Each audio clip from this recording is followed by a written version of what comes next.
Hey guys, what is going on? It is RC Knockout and I am back with another video. Now, if you are new to the channel, my name is Nolan, and in today's video, I've got my Traxxas Maxx out. Now, in today's video, I'm doing an upgrade that I think the Traxxas Maxx really needs, and that upgrade is this right here. We are going to be upgrading the Driveshafts, because if you know the Traxxas Maxx, the stock Driveshafts are just plastic, and that's about the only thing I've broken on this machine so far, is one of the rear drive shafts, and then that's basically been it. I did have another break. Don't pay attention to what's going on that side. I still have to fix that. But in today's video, what we're focusing on is the drive shafts. Now, these are some cheap ones I got off of eBay. I think in total, between the two sets, it was about $60. So I'm going to go ahead and put a link in the description down below where you can check these out. So not too badly priced. I'm going to open them up and give you guys a closer look at them real quick as well. Now, taking a closer look at these drive shafts, the thing I like about this style of drive shaft is the way that the pin is covered up. So the blue collar right here covers up the pin completely. So I don't even know if you had to, how you actually get this collar off. But as long as the collar stays in place, the pin will stay in place. And that's been like one of the biggest flaws with a lot of drive shafts I've gotten for a lot of different RCs, is that they just have a spring retainer or it's just a grub screw holding the pin in. So when it's just a grub screw or just a little retainer piece, a little spring retainer, that doesn't keep the pins in. The pins end up flying out. So I like the way these collars are designed, that they cover up the pin completely.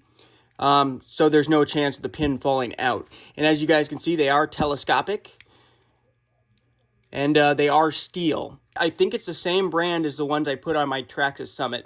So I put some metal ones on my brushless Traxxas Summit, and they're styled very similar to this. I believe they're the same brand. But yeah, so that's what we're going to be doing in today's video, guys. Now, don't pay any attention to this, guys, because there is a break over here. I actually broke the C-hub.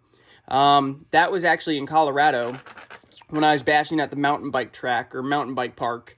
I unfortunately was foolish enough, I accidentally ran into a pipe and it broke the C-hub. So that's only the second break I've ever had. Now I'm hoping that that shows up in the mail today. I ordered it about a week ago, so I'm hoping that the C-hub will show up in the mail today or tomorrow.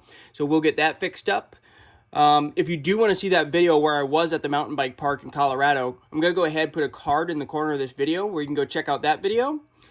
And yeah, and also guys, if you're enjoying my content, make sure to subscribe and make sure to hit that notification bell so you'll be notified when I come out with new videos, because I take my RC cars wherever I go and I travel for work, so I get to see a lot of new places. Also, if you're liking this video so far, make sure to give it that thumbs up.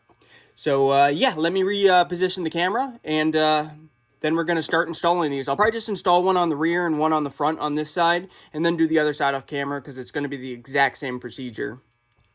So, yeah.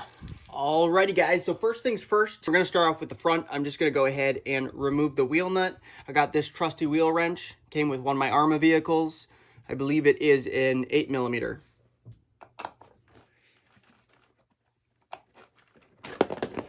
Got the wheel off. Next thing we need to do, we need to go ahead and get this wheel hex off right here. And we're just going to go ahead and grab a flathead screwdriver and pop this off, if I can get back behind it.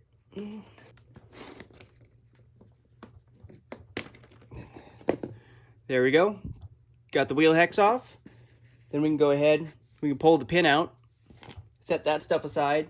Now we are going to need, I think we're going to need a 2.5 mil. Is that 2 or 2.5? I think it's a 2.5. Let me check. Let's see. Here's a 2.5 right here. Let's see if that's the correct size. Yes.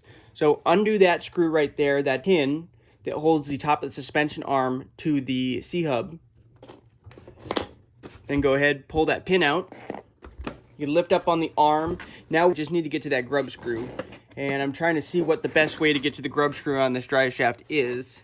Probably from the front looks about the easiest. It's going to be a 2 mil. So I've got my 2mm right here. Gonna try to get right into there. That's what we're trying to get to. A little tricky. All right, it's very slowly coming undone.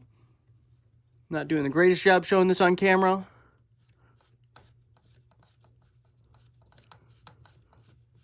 Now we gotta grab a pair of needle nose and carefully pull that pin out. Alrighty. Got that pin out. Set that aside. And then the drive shaft will pop off on this end, off of the output from the differential. I think we're going to go ahead and take out this 2.5 right here that holds the bottom on. I think that'll be much easier to then pull the drive shaft out.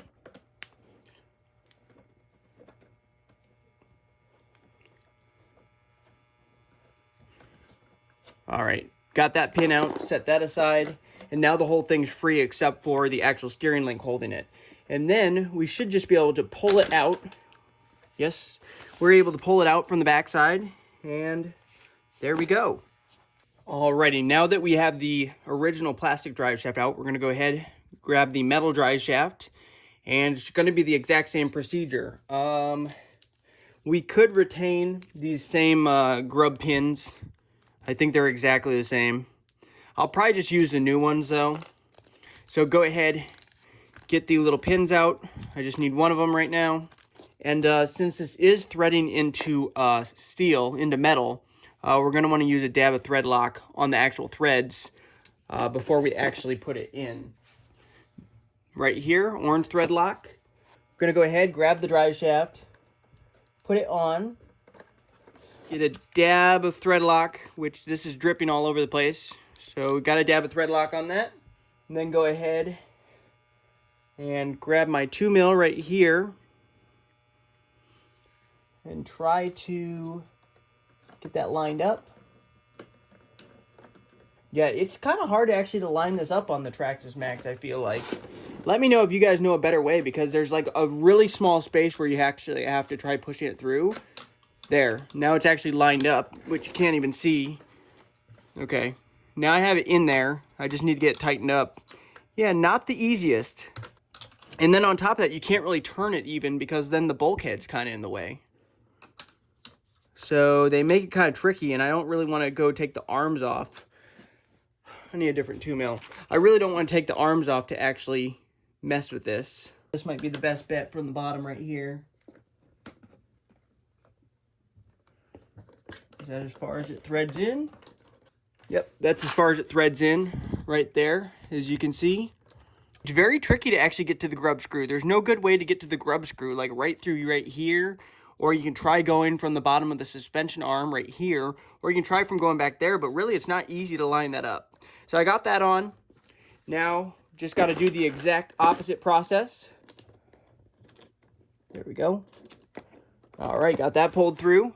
And then we can go ahead and line up the pins, and that is a 2.5mm.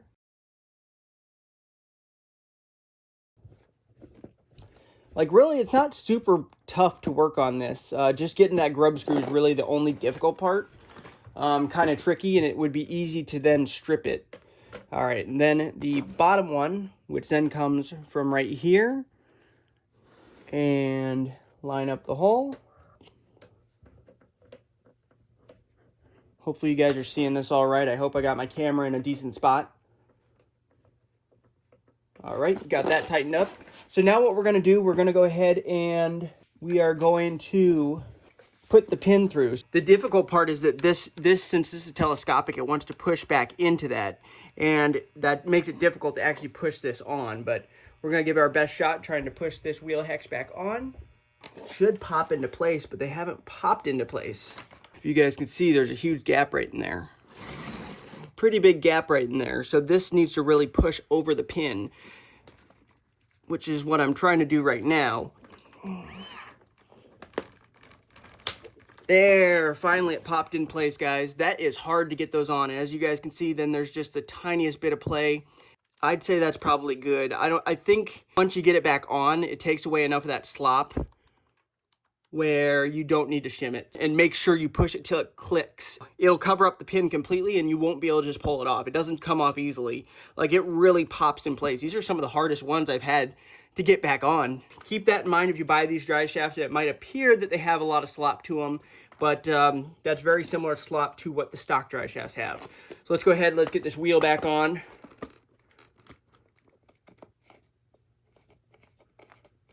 All right, that's tight. And yeah, took away a lot of that slop now that I got that back on.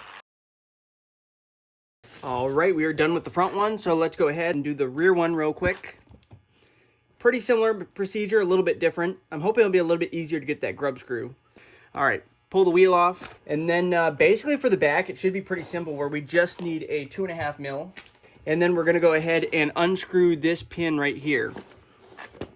Actually, the thing I should probably do first, guys, is I should probably actually pop the hex off first, because that'll make it easier if I do it right now. So, pop the hex off. We can go ahead and push the pin through it. So now let's go ahead, pull the pin out. Once you got the pin out, go ahead, set that aside. And then I think we should be able to get the drive shaft out once we get that grub screw unscrewed, which, let's see, I think maybe from this angle right here, like coming from right here might be the easiest to get to that grub screw. Let's see. I don't know, actually. This grub screw doesn't look that easy to get to either. Neither of them look that easy to get to. They really are in a bit of a tricky spot where they put these. And I don't want to strip them either. Like, I'm able to loosen it, but I don't know if you guys can see, like, I'm coming in at an angle. Because that won't fit. I'm coming in at an angle. There's no other way to do it, I don't think.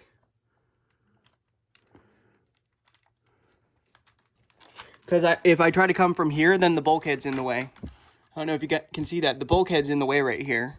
So I can't back it out right there. The only spot's like maybe right there. If you get it lined up perfectly, maybe you can undo it. Like right there, maybe. Still, is this the way to do it? There, kind of got it in there. So from up right here, from the bumper bracket, or from the bumper mount right there, underneath the arm and right through there, you can kind of get to it. That's so far the best way to get to it. And then it's all lined up, so no issue with stripping it. Grab our needle nose. If I can get that out. Come on. There we go. Got that pin out. And then that'll go ahead. That'll come off from the output of the differential. And we should be able to then push this through. Yes. And that drive shaft is out. So we got a replacement one. Exact same procedure. I'm going to go ahead and use the new little grub pin that they provided. So let's try to get this lined up, guys. There, like now I got it like slid in, but let me know, guys, in the comments. That's kind of a way you can get to it. If you can see, I can kind of get to it in between the wheelie bar and the bumper. And hopefully that'll thread in. Is that threading in? It's tricky though. This is not an easy. They have the grub screws just far enough in, like they'd be super easy to access if they were a little bit out here, just a little bit further off to the side. They'd be easy to get to, but the way they have the bulkhead designed and the way that they have the material super thick right here on the suspension arm does not make it easy to actually get to these grub screws and unscrew them. All right, got that one tightened. That is on. And then all we have to do is we have to go ahead, flip the drive shaft through the backside of the bearing carrier. And what I'm going to do right now, I'm going to go ahead and just put the pin back through while I'm thinking about it. All right. So you guys are seeing this all right. And then with the 2.5 mil, go ahead, tighten up that pin.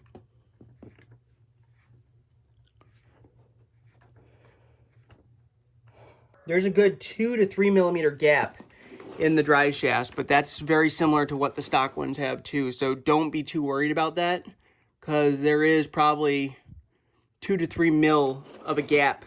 But as soon as you pop that hex back on, that really eliminates a lot of that slop. So let's see if we can get the hex popped on. That's actually the difficult part, getting the hex popped on. Like I'm trying to show you guys, I'm like there it didn't pop, like it's pushing in on the drive shaft is the issue. So you really have to hold this backside.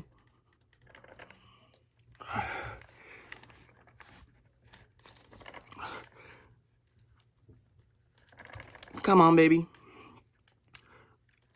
Gosh, this is not easy, guys, to get this back on. Let me know if you guys have any tricks, because that is not easy, and it has nothing to do with the new drive shafts. That's the same pin that I took out, so that has nothing to do with the drive shaft. Why that's not popping on? It's just very difficult. It does have to do with the drive shaft in the sense that with that extra play that there is in these telescopic drive shafts, you have to hold the back, because if you don't hold the back, what happens is see, if you don't hold the back up, what happens is you can't push down on it. You got to hold the back up and then push down on it, which is very difficult to do all at the same time.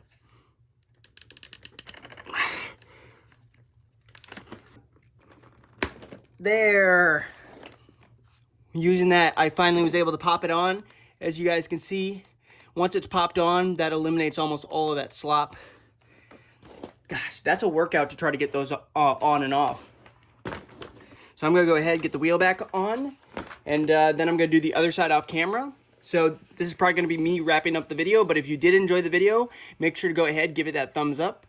Subscribe if you're not subscribed, and we're going to be testing these drive shafts out in the next video. Once I get the C-hub repaired, once that C-hub comes in the mail, we get that repaired on this side, then she'll be back up and going again, and we can test out these drive shafts. So thank you guys so much for watching. I look forward to seeing you guys in the next video. Later!